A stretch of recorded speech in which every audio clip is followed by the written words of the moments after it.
Dr. Vito, ano po ba ang mga posible naming maramdaman kapag sinabi namin na hindi po namin kahiyang ang gamot at ano po ang mga dapat nating gawin?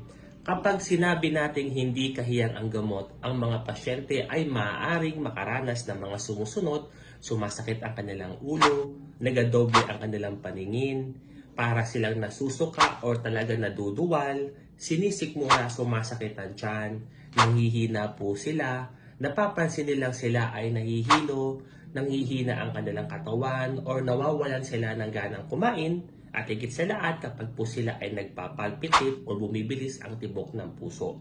Kadalasan, kailangan nyo pong isangguni ang mga lahat ng inyong mga iniinom na gamot sa doktor at iwasan ang pag-inom na wala po itong reseta. Nang sa ganun po, maiwasan natin ang mga adverse effects na gamot na maaari po magkaroon ng pagbabago sa inyong katawan. Ito po